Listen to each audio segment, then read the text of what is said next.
This is the second of our walkthrough of GAGE, or generic Android game engine. This particular talk here, we're going to have a bit of an exploration of GAGE at a very high level. So in the first video, you got to see some of the things you can do using it. This particular one here, we'll take it down a step and we'll think about it from an architectural point of view in terms of how do we break this up into different smaller elements. And then over the rest of the series of videos, we'll delve down into detail within those particular areas.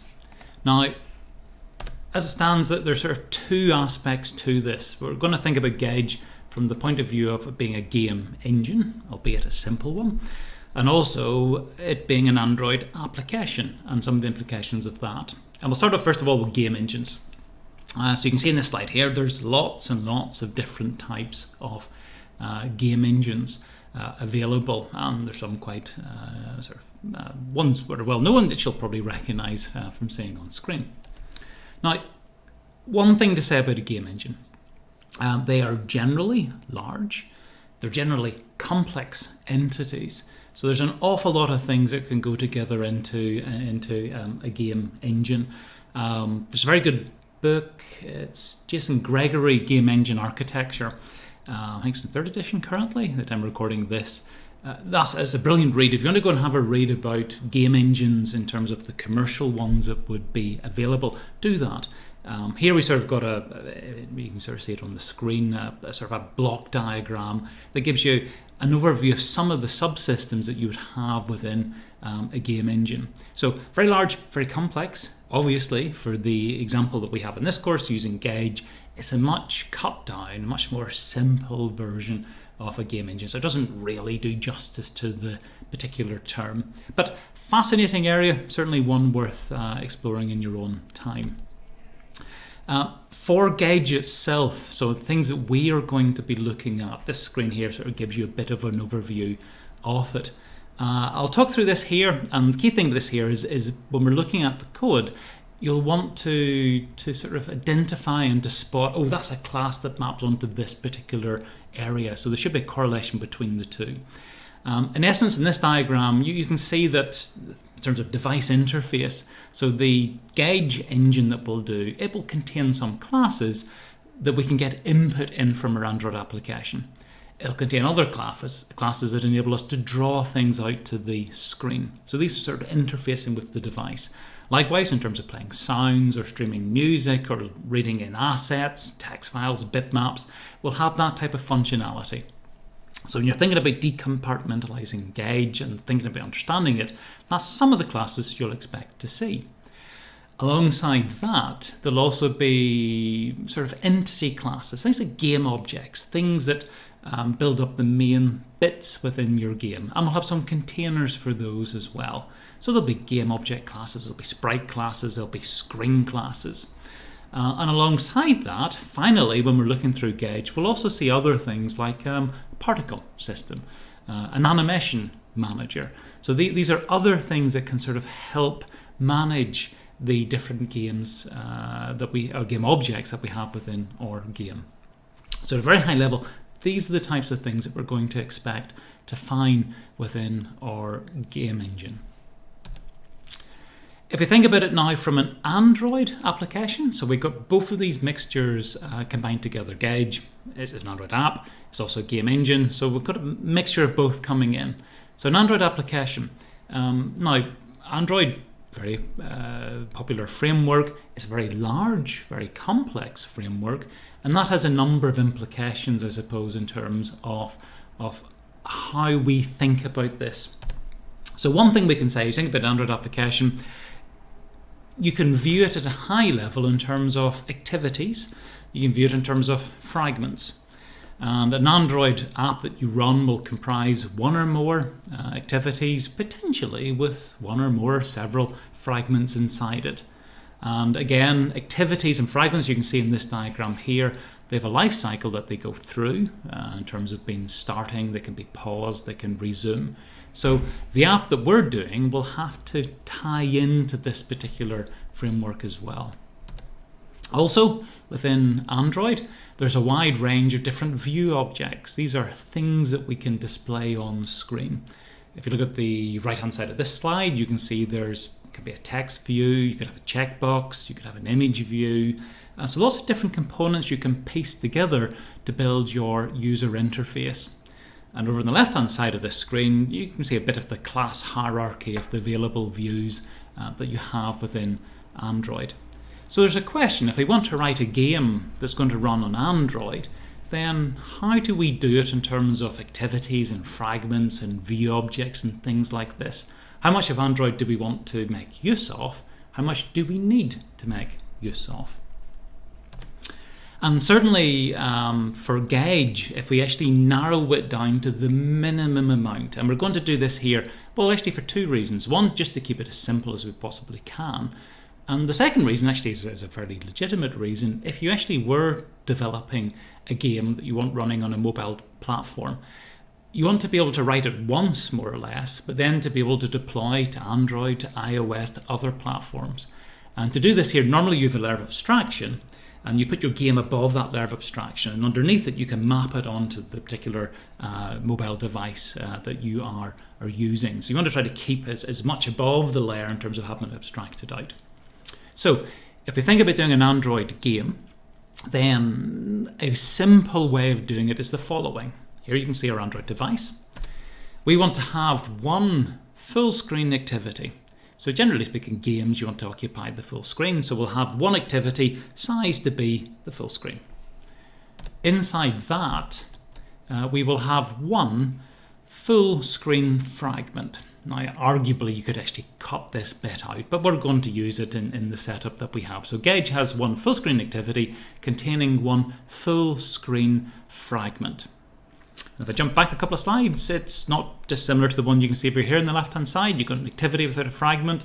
Then the middle one is a fragment inside an activity. That's the type of setup that we have, but we're not going to the extent where we're going to have one activity holding multiple fragments. Not for the game that we're doing. Now, what do we have thereafter? Are we going to have lots of different buttons and calendar views and date pickers and things like that? Not for our game. So we're going to set it up so that it contains a single view object. And this is going to be a custom view object. So we're going to create our own view object, not use any of the built-in ones. So we're going to have a single full screen view object. So it's actually fairly straightforward. Full screen activity, full screen fragment, single full screen view object.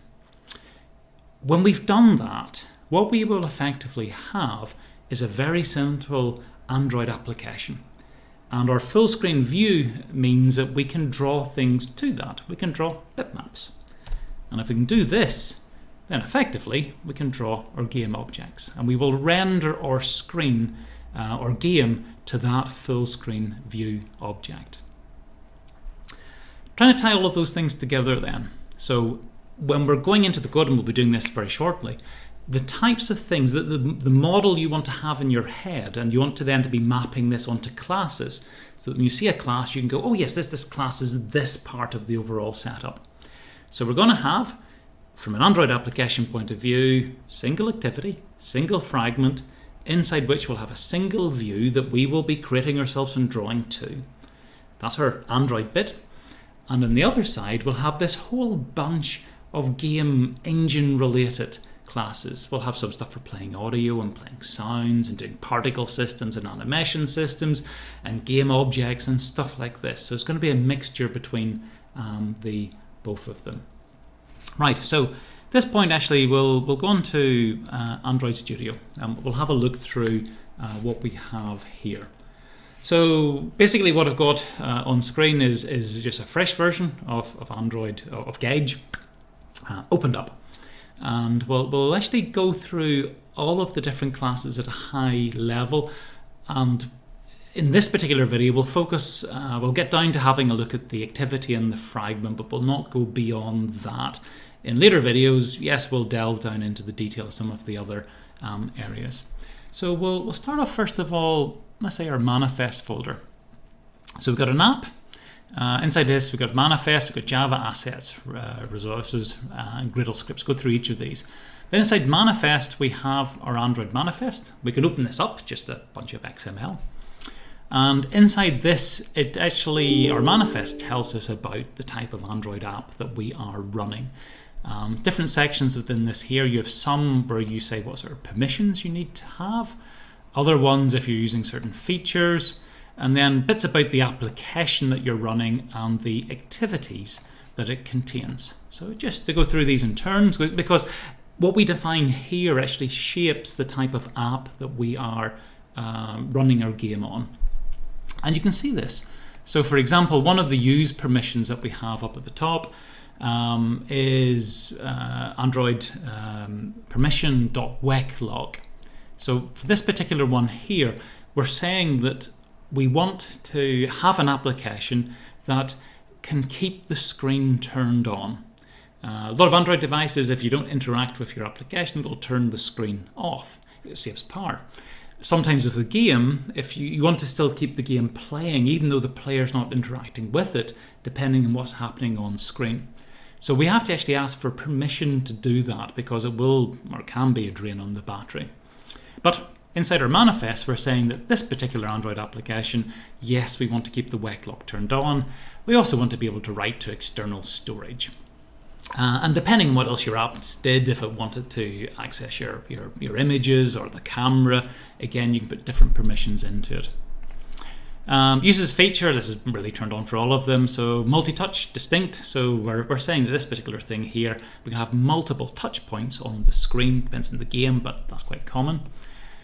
We have our application. We're saying what label we want to give to it. We're saying what type of icon we want to display with it. You can see the icon there, it's just the standard stock Android one.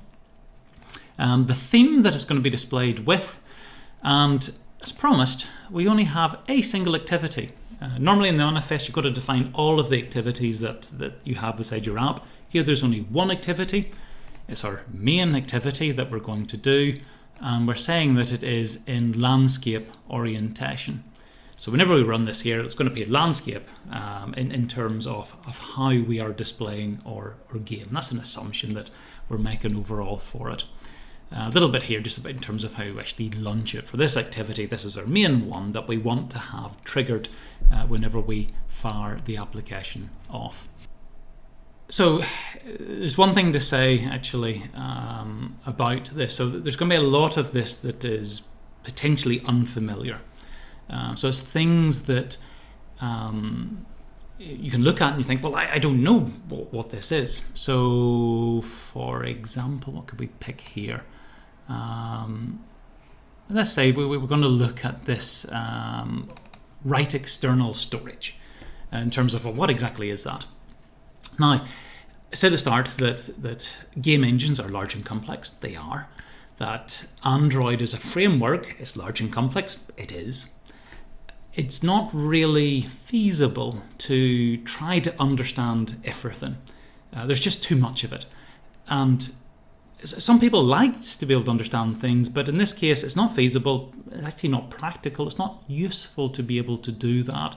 And it's true of development of any large system that it becomes sufficiently large that you can have expertise in certain areas that you know really well. There'll be other areas you're reasonably comfortable with. There'll be some other areas that you've never encountered before that you're not clear about. That's fine. That's going to be the experience of dealing with any large piece of development. And it's good then as a programmer to get into the habit, if you're not certain about something, of then actually, well, I can go and find out about that. I can extend my knowledge of it. So you learn about things really on a needs-to-know basis. The nice thing about Android is that the online documentation is great for it. So if we weren't certain on say, write external storage, so Android API, well, we don't even need to do that there. It'll be more of a manifest. Type it in, it'll take us off to the site, and then we can read about the different permissions that we have available within it, and we can find our permission here in terms of the one that we wanted to use. Let's just see whereabouts it is. Write external storage allows the application to write to external storage. Okay, so in this case, it's hardly a revolution. Fantastic documentation online, so when you do need to find out about information, you'll be able to do that. It'll be available for you. So it's good to get into that familiarity. Right, so let's say we've had enough of manifest. Let's go into our Java folder. Inside this, we've got 3 other subfolders.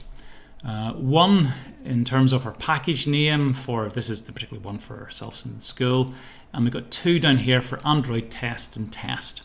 Now these are packages here for putting in test files, just be the normal unit tests, or if they're instrumented tests and they should run on a real or a virtual device. We're not going to explore these in this particular video, so we're basically going to skip over these particular ones.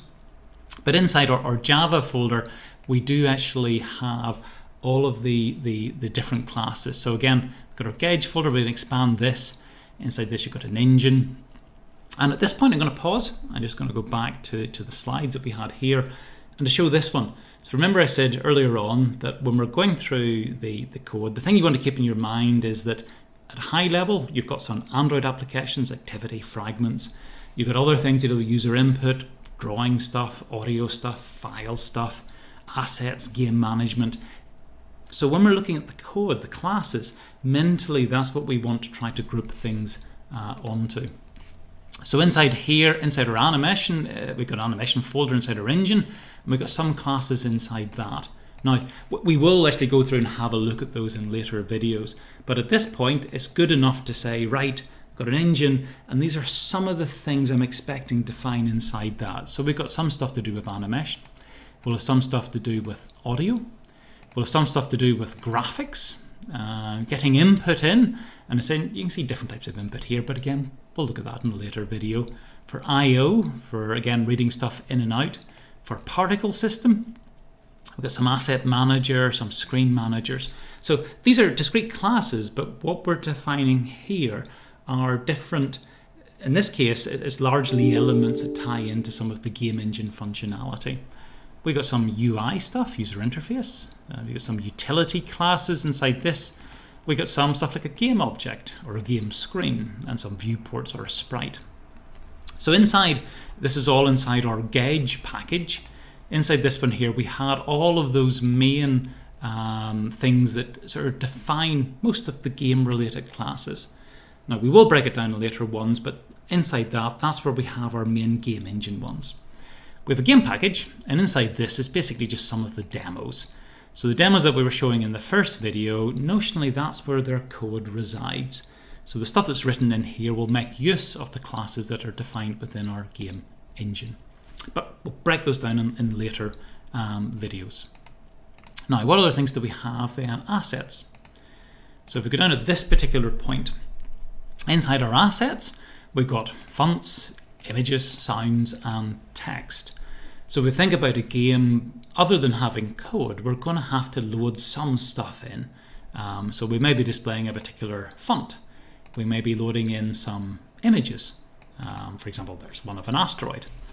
So all of these things are defined within our project as well, and we can pull them in whenever we need to. Some sound clips, not really much here. We have some text.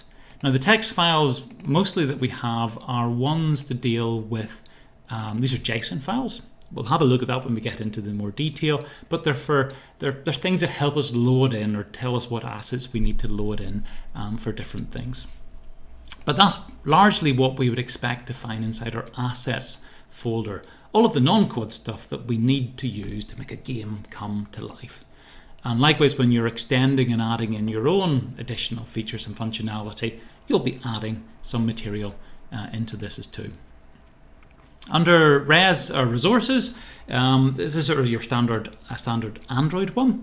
You have a number of things which basically all apps have. You have some layout, and we've got two layouts here. So normally the layout will sort of describe how your fragment or your activity looks, how it's set out, what components do you have.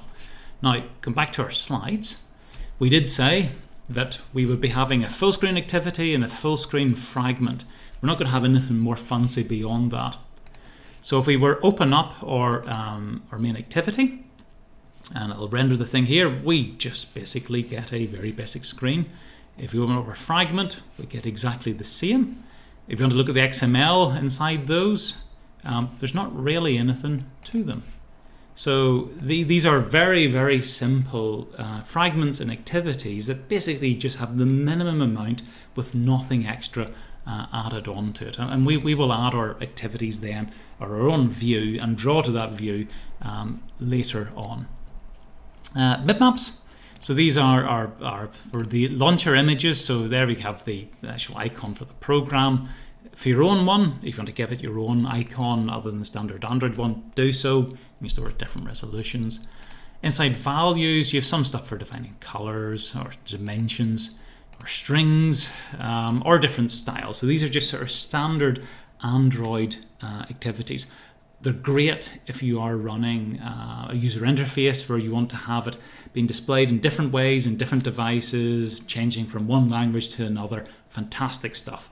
From the point of view of a game, we have them, but we don't really need to use them. We just want to have one full screen view object that we can then draw images to. We can play sound through the device as well. That works for us from the point of view of a game.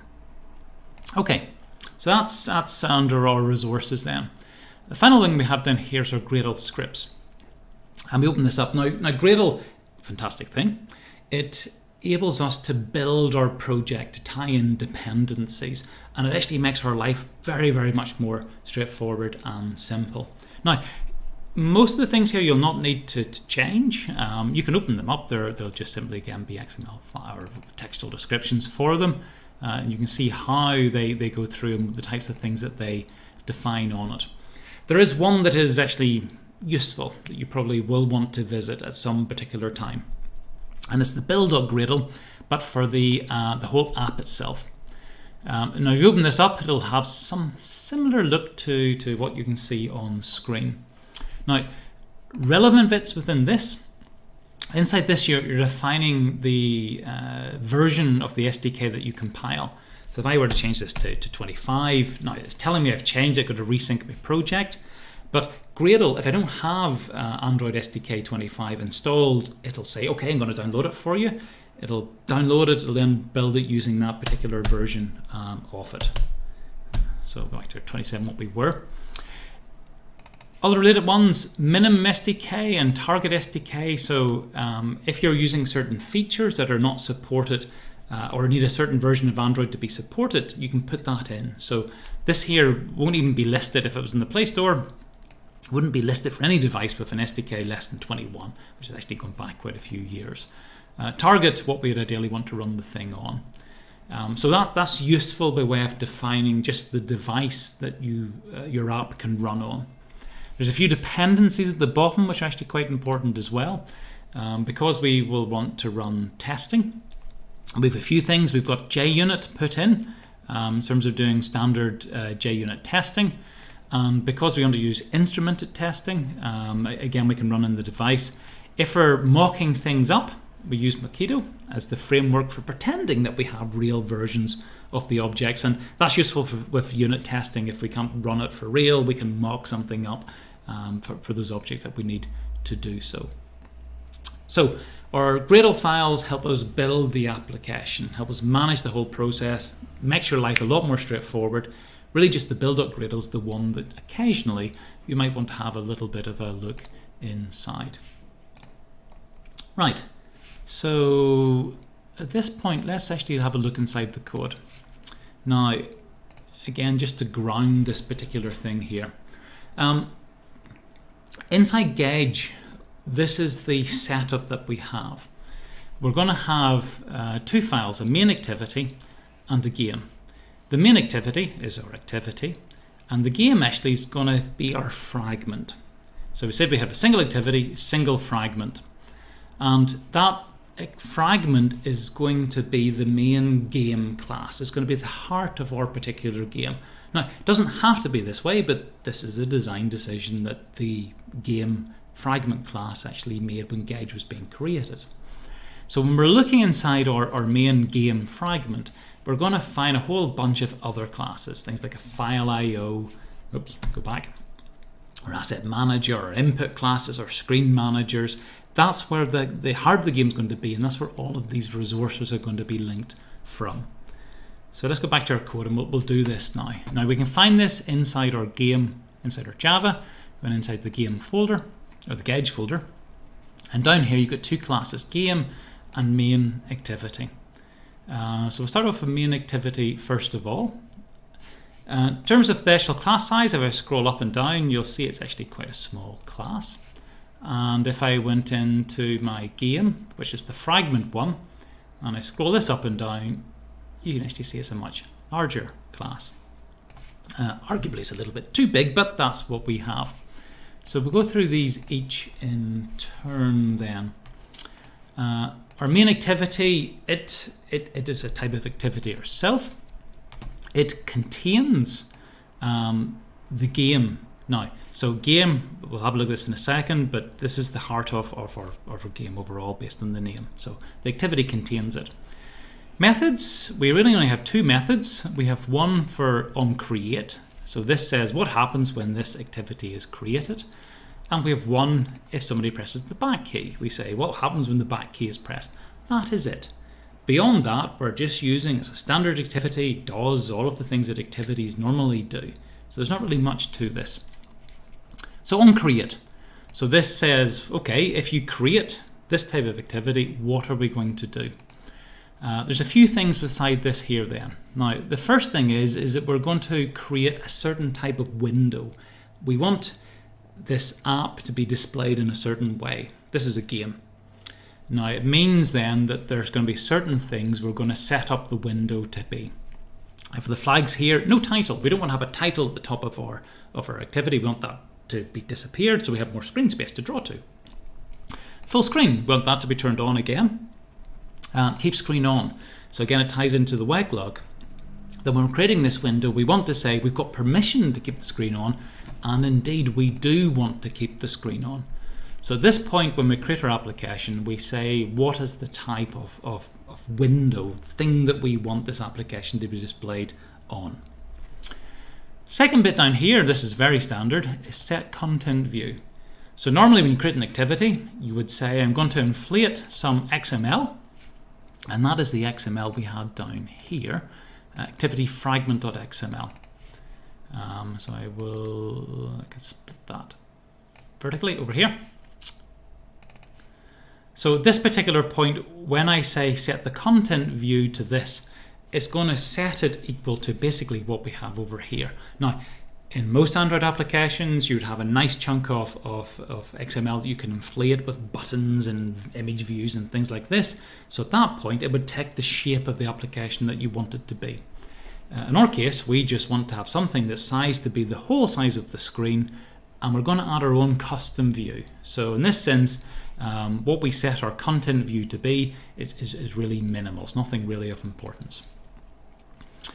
Standard bit here, because it's an Android activity, you can start, you can stop it, we can change one screen to another screen. So we got our fragment manager that manages the things here. We check to see how are we returning to the fragment manager and we are running things. If we haven't, if this is the first time we've run it, then we create a new demo game. Now you've got to pause at this point and go, why not game, why demo game? Inside our game class, it's an abstract class. So we can't actually create it directly. There'll be a few methods inside this we have to provide implementation of. And inside my game folder, I've got my demo game down here, which also of type game. So this is an implementation of that abstract class. So it means inside my main activity, I've got to create a concrete version, obviously. I've got my demo game, which is my concrete version. So that's what I create, and that's what I will be displaying inside my app. And I add that in, the Fragment Manager will create the thing and add the thing into the application. So at this point, that's how your activity sets itself up. Creates a screen of a certain type, sets up the very basic XML in terms of inflating it, and creates a new demo game and adds that in to our app. Effectively, it's then set up, ready to go. Back key is the last bit. So if somebody hits the back key on the device or wants to go back, what we do here is that we're going to be careful because we have one activity. Normally, if you're going back out of an activity, you're saying, okay, I want to go back to what I was doing before. If we're doing this inside a game, well, we might be in a settings screen and we want to go back to the menu screen. Or if we're playing the game, we have the back key, we may want to display a menu to say to the user, well, what do you want to do? Do you want to quit? Do you want to go back to the title screen? So we want to have control over what happens when we hit the back button or touch area on the phone. So basically what we say there is that if we do have on back being pressed, then we will go to our game and we're going to let it process that request as well. And depending on the return from this, we're either going to say it's been consumed, in which case nothing more needs to happen, or if it wasn't consumed, when we'll let the app do what it normally does by default, exit out most probably. Okay, that sets it up. Game class then, this is the next one we want to have a look at. Now it's quite a large class. It contains the different bits. We'll go back to our slides here. So there's going to be, inside our game class, there's a few things. We're going to go walk through this particular class. There's a few areas you're going to want to, again, to map things onto. Some of it will be fragment related. So this is an Android fragment. So when we're looking through the game class, there'll be certain methods and bits of it which say this is functionality to do with being a fragment. There will be other bits of it which are going to be due to the fact that it contains and makes available things like an asset manager, a screen manager, and other things. So inside our game class, we're going to expect to find links to all of these other managers. And the third bit, which is the largest bit of this one, is going to be doing the game loop. So we said for a game, basically a game, as mentioned in terms of the other lectures, it operates on the principle of updating a bunch of objects and then drawing them to the screen. And you repeat that. You update them. You say, is there any new input? I want to change my state. I'm going to do something different. I'll draw that to the screen. And that loop between update and draw, update and draw, update and draw, you do that many times a second. So 20, 25, 30, 50, whatever you want to be. And the fact you're doing it very quickly gives the appearance then of a game that can react quickly to touch input, that can display nice smooth animations, that can have things moving nicely on the screen. So the game loop is if you like, it's the class that manages this. It does the timing for this because you want to do it accurately. So the game loop inside this will be the thing that manages all of the different timing for the class. Now it's put in as an inner class inside the game. It really could be extracted out as an outer class or external class. Okay, right, so lots to take in. When we're thinking about the game, three things. Some of the stuff will be saying, oh, this is fragment related. Some of the stuff will be saying, this is because it's a manager of this or a manager of that. And some of the stuff will be game loop related. It's all to do with timing. And as we go through the class, this is what we're going to find standing out from it. Might as well start, I suppose, from the top and we'll work our way down. It's mentioned as abstract, as we have that before. It's a type of fragment. So we said, okay, our activity will contain a fragment. This is what we have here. Boolean flag at the start in full screen immersive mode. We'll have a look at that later on, but in essence this is another way of saying that for running a game we want to have access to the whole screen that's on the device. We don't want to have any other titles or buttons being displayed. If we can get access to the whole screen, let's do that. It gives us more space in which to display our game, and that's a good thing. Next bit down here, frames per second. So this really ties into the timing, the game loop bit. If you're running a game loop, you can control how many frames per second you want the thing to be. So it could be set to 5, could be set to 25. Depends as what you want it to be. But that's the number of updates and draws that we're going to try to target each second. And you can change this depending upon the game. Some games you need to have a faster frame rate than other ones. We can get that. We can set it. If we provide the thing in, it will convert it into nanoseconds. That's 10. Yes, okay, so the number of nanoseconds that you have for each iteration for drawing and for updating. There's a small bit here for being able to report what is the actual number of frames per second we're getting out of the device. If you set it for a very high amount and you've got a game that tries to do a lot of fancy things, you may not be able to actually hit your target frame rate. So again, you can monitor this. So all of those things there really do with the timing aspect of it. The next section we have is managers and services. So this ties into the fact that the game is our central bit of the game, and it's going to make available a whole bunch of other managers or things to other parts of the game. So that if I've got a game object and I want to, for example, go to my asset manager to load something in, then if I get access to the game class, I can get access to the asset manager. So it's my one-stop shop to go to get access to all of the other systems. So I've got an asset manager, it's got an audio manager, it's got a screen manager, it's got an input manager effectively, it's got a file input output, it's got a render surface, something I can draw to, and that's really the end of it. So inside our game Fragment, we define all of the high-level subsystems that we have within the game for managing assets or playing audio or getting input in or for drawing things out different ways. In later videos, we will break down into more detail around this to get a bit of a feel as to how they work. But at this high level, that's where we're defining them all. So as long as we get access to the game, we can get access to all of those subsystems. We have a game loop. So this is where we actually define the thing that's going to do the timing. We got a bit here on screen size. So depending on the device that we run, it will be created with a certain pixel density on the screen, a certain width and a certain height.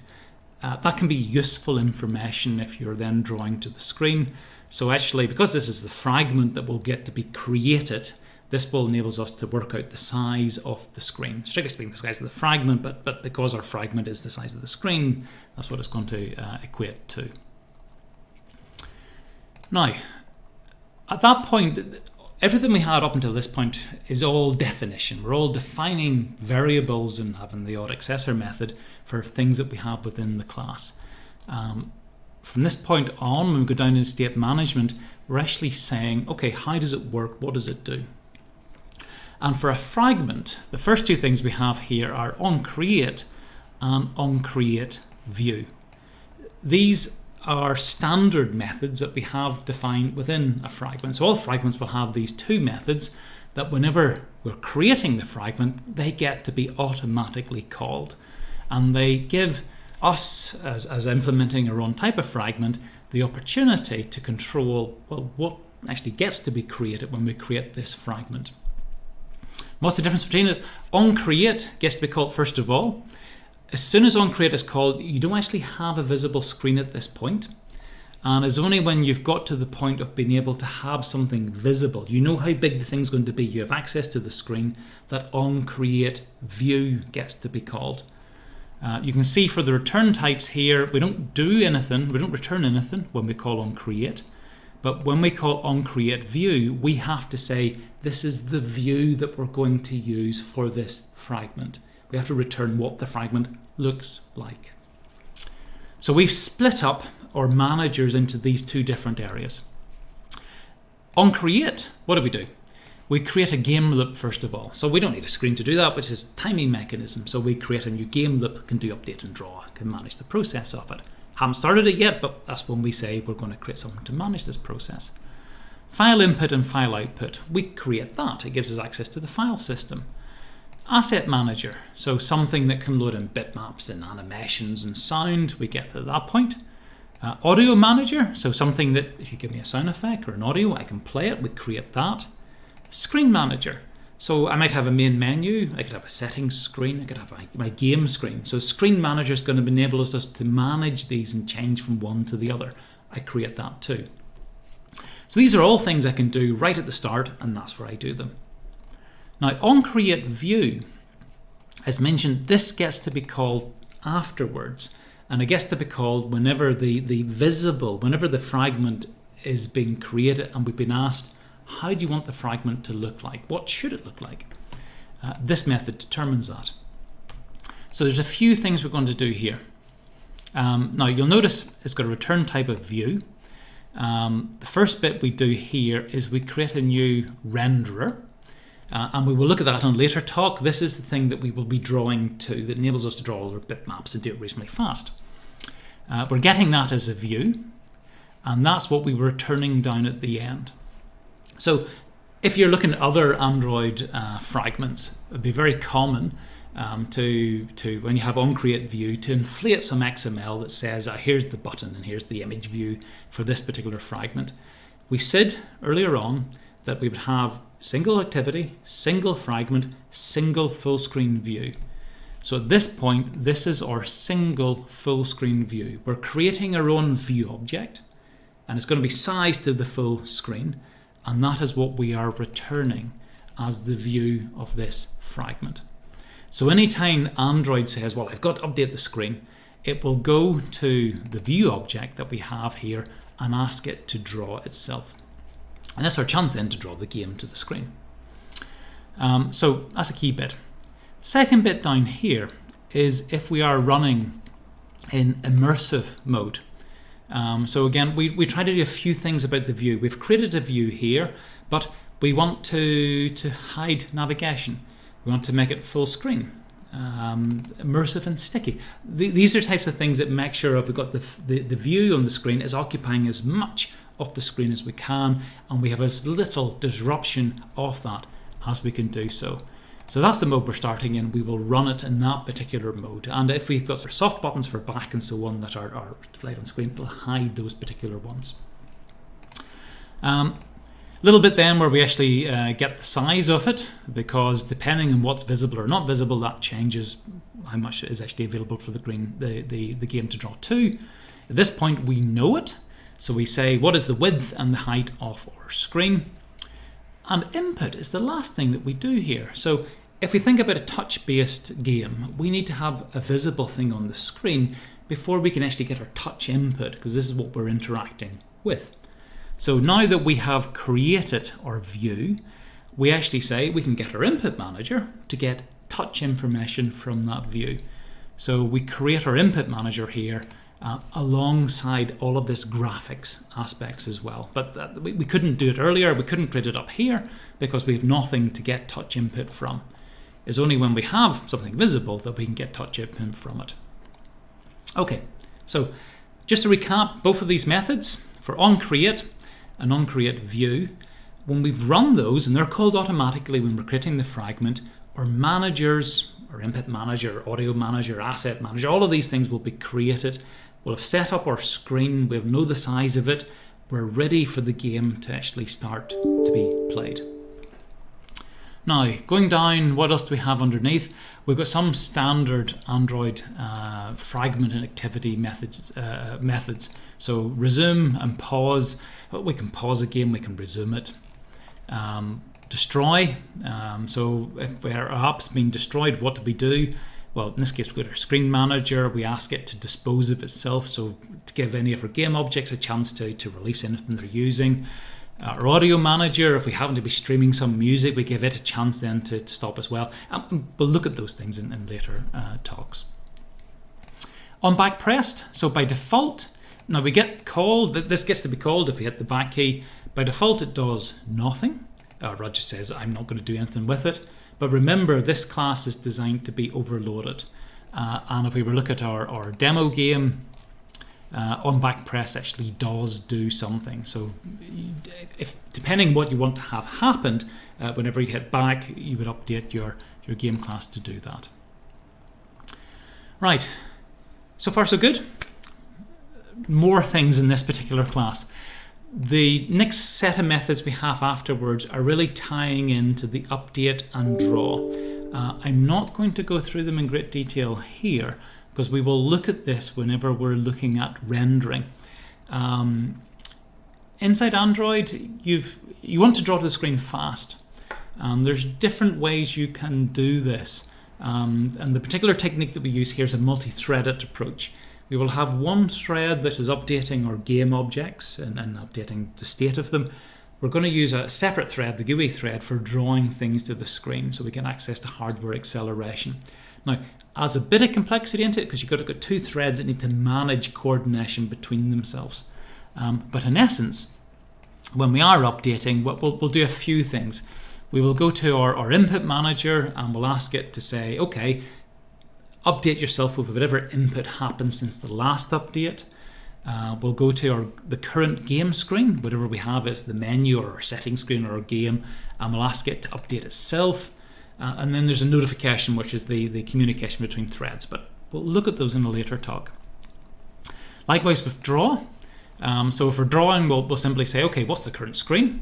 And we'll ask we'll actually go to our render surface and we'll ask it to draw the current screen to itself. And again, we'll look at that when we get on to rendering. Now, at that point, we've kind of reached the end of our fragment. The rest of it is an embedded class. It's our game loop. You could easily extract this out into a separate external class, but I've embedded it inside this particular one just for reasons of keeping the two tied together. I'll very briefly go through this, but again, there's the lecture on game loop. You can have a look at that yourself.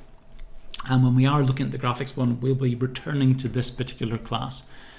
So it defines a few things. It has a lock in terms of dealing with thread synchronization. There's a bit about kitting up the game loop. There's the main run method. Just says to say, okay, make sure there is actually a game screen available, because otherwise we have nothing to update and to draw. We have some things for keeping track of time. While the game is running, we're going to go through these things here. We'll update a little bit about how many frames per second we're getting. We will do an update. When that's finished, we will then trigger a particular draw and the synchronization comes into it. We'll come back to that one. Okay, and there's a couple of final methods that we have then in terms of pause and resume. Simply ties into the fact that you can pause your app, and if we pause the app, we don't want the game loop to keep on running in the background. So if we pause our app, we'll also pause our game in terms of updating and drawing objects, and likewise, if the app's resumed, we will resume our game loop as well. So that brings us actually to the end of the class. It's a fairly large and complex class that contains those three different aspects in terms of a bit of fragment related, creating a view, a bit of management, game object related in terms of having all these different managers, and a large bit about looking at the timing of it. So just by way of summarizing all of this then, key takeaways from this here. So it's the second video. It's the first one that sort of looked at this as a piece of software. How does it look at it at a high level? And we've seen there was two aspects to this. One is a game engine. It has to make available a number of subsystems that help us create a game in terms of having game objects and dealing with the drawing and the sound and the input and all of the other things that game objects want to do. Secondly, because it's an Android app, it had to have certain aspects in terms of the type of application that it is. And we went for a very specific type of Android application. So we were sort of focusing in and we're saying we're going to make it as simple as we can. Single activity, single fragment, single view. Now, we're really just scraping the surface, both in terms of the types of things you could put in a game engine, and both in terms of the options you have for creating Android apps. But it works. It gives us a simple enough environment that we can then start building on top of this to sort of tease out a game that can run as part of an Android application. In the later videos, we will break down to each of these subsystems in more detail. And hopefully then by piecing these together, you'll see how the big picture comes together. Do return to this video if you're sitting thinking, okay, how does this fit into the big picture? Hopefully it'll give you a bit of an insight into that, but we'll piece together different bits in terms of developing your understanding of it in the next several videos.